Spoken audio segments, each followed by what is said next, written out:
अभ्यास योग युक्तेन चेतसा नान्यगामिना परमं पुरुषं दिव्यम याति पार्थनुचिन्तयन्। इसकी व्याख्या इस प्रकार है। 7वें अध्याय के 28वें श्लोक में जो सगुण निराकार परमात्मा का वर्णन हुआ था, उसी को यहाँ 8वें, 9वें और 10वें श्लोक में विस्तार से कहा गया है। अभ्यास योग युक्तेन, इन पदों में अभ्यास और योग ये दो शब्द आए हैं। संसार से मन हटाकर परमात्मा में बार बार मन लगाने का नाम अभ्यास है और समता का नाम योग है। समत्वम योग उच्यते। अभ्यास में मन लगाने से प्रसन्नता होती है और मन न लगने से खिन्नता होती है।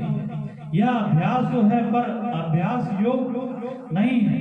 अभ्यास योग तभी होगा जब प्रसन्नता और खिन्नता दोनों ही न हो। अगर चित्त में प्रसन्नता और खिन्नता हो भी जाए तो भी उनको महत्व न दें, केवल अपने लक्ष्य को ही महत्व दें।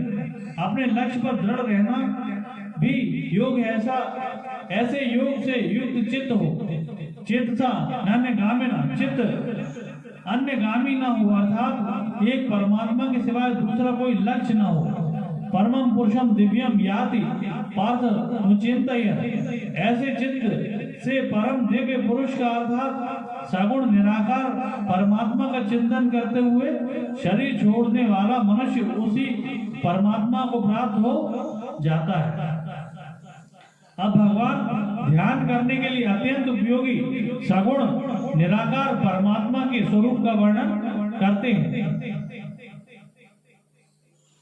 कवि पुराण मनुष्या सीता रमणो रणि यम समुनुस्मरेज सर्वस्य धाता रमचिन्त्य रूपमादित्य वर्ण तमसः परस्तात्। इसकी व्याख्या इस प्रकार है। कवि संपूर्ण प्राणियों को और उसके संपूर्ण शुभाशुभ कर्मों को जानने वाले होने से उन परमात्मा का नाम कवि अर्थात सर्वज्ञ है। पुराणम, वे परमात्मा सबके आदि होने से पुराण कहे जाते हैं।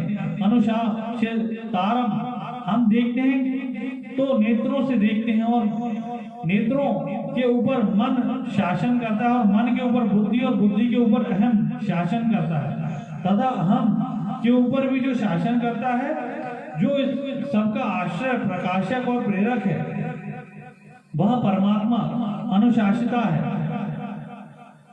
अणु रणि याम सम, परमात्मा परमाणु से भी अत्यंत सूक्ष्म है।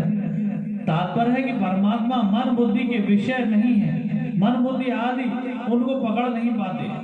मन बुद्धि तो प्रकृति का कार्य होने से प्रकृति को ही पकड़ नहीं पाते, फिर परमात्मा तो उस प्रकृति से भी अत्यंत परे है। अतः परमात्मा सूक्ष्म से भी अत्यंत सूक्ष्म है, अर्थात सूक्ष्मता की अंतिम सीमा है। सर्वस्य धाता रब, परमात्मा अनंत कोटि ब्रह्मांडों को धारण करने वाले हैं, उनका पोषण करने वाले हैं। उन सभी को परमात्मा से ही सत्ता स्फूर्ति मिलती है, वे परमात्मा सबका धारण पोषण करने वाले कहे जाते हैं।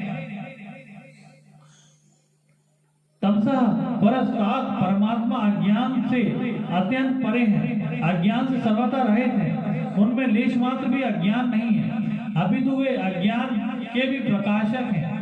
आदित्य वर्णम, उन परमात्मा का वर्ण सूर्य के समान है, अर्थात वे सूर्य के समान सबको मन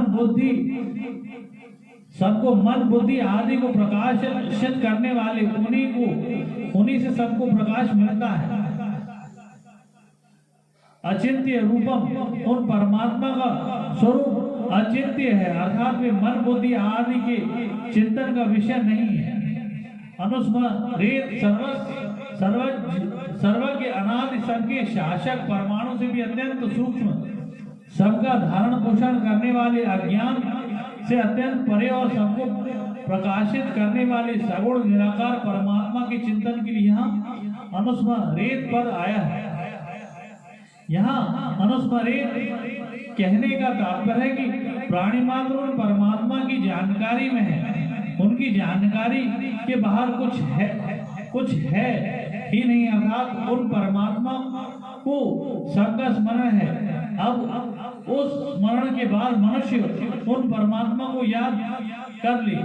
यहाँ शंका होती है कि जो अचिंत्य है उसका स्मरण कैसे करें। इसका समाधान है कि परमात्मा तत्व चिंतन में नहीं आता, ऐसी दृढ़ धारणा ही अचिंत्य परमात्मा का चिंतन है। अब अंतकाल के चिंतन के अनुसार गति बताते हैं। प्रयाण काले मनसा चलेन भक्तिया युक्तो योग बलेन चैव भ्रुवोर मध्ये प्राणनामे वैश्य सम्यक सताम परम पुरुष उपैति दिव्यम। इसकी व्याख्या इस प्रकार है। यहाँ भक्ति नाम प्रियता का है, क्योंकि उस तत्व में प्रियता होने से ही मन अचल होता है। वह भक्ति अर्थात प्रियता स्वयं से होती है, मन बुद्धि आदि से नहीं। अंतकाल में कवि पुराण अनुशासित आदि विशेषणों से कहे हुए सगुण निराकार परमात्मा में भक्ति युक्त मनुष्य का मन स्थिर हो जाना अर्थात सगुण निराकार स्वरूप में आदरपूर्वक दृढ़ हो जाना ही मन का अचल होना है।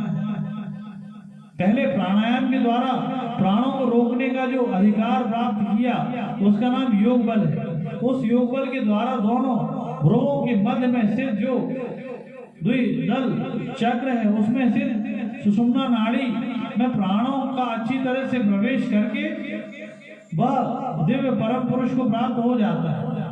तम परम पुरुष मुपैत दिव्यम पदों का तात्पर्य कि जिस परम तत्व का पीछे के 9वें श्लोक में वर्णन हुआ है उसी दिव्य परम सगुण निराकार परमात्मा को वह प्राप्त हो जाता है।